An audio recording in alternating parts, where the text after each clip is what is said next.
கிருபை என்ற வார்த்தை இங்கே எழுதப்பட்டிருக்கிறது. அதாவது 15ஆம் வசனத்தில் பூரண சற்குணத்தின் கட்டாகிய அன்பை தரித்து கொள்ளுங்கள். இங்கே தமிழ் அன்பு, கிருபையை தரித்து கொள்ளுங்கள். அந்த கிருபை என்ன செய்யும்? அதாவது 15ஆம் வசனத்தில் தேவ சமாதானத்தை தரும். இரண்டாவது, இருதயங்களை ஆளுகை செய்யும்.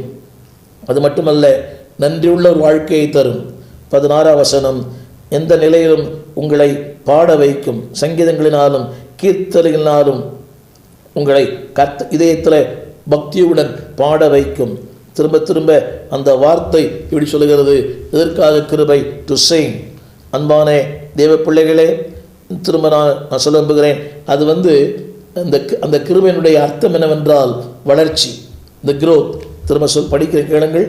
இதில் 16ஆம் வசனம், பூரண சற்குணத்தின் கட்டாகிய, தமிழ் வேதத்தில் பூரண சற்குணத்தின் கட்டு, ஆங்கிலத்தில் த மெச்சூரிட்டி.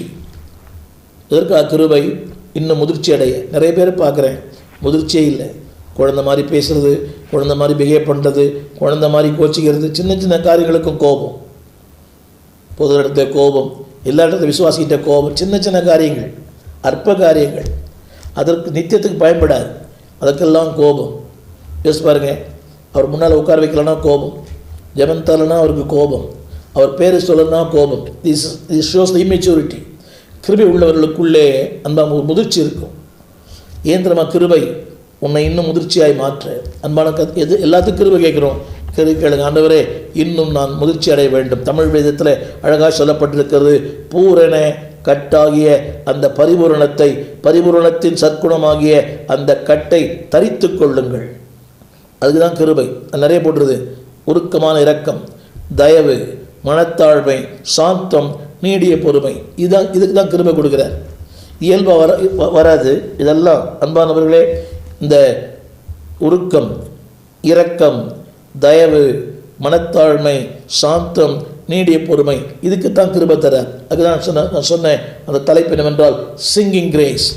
தேவன் கிருபைகளை கொடுக்கிறார். அன்பானவர்களே, திரும்பமாக நான் சொல்ல வந்த வசனம், இங்கே நான் படிக்க விரும்புகிற வார்த்தை என்னவென்றால், கவனிங்க, டு மேக் யூ பெட்டர்.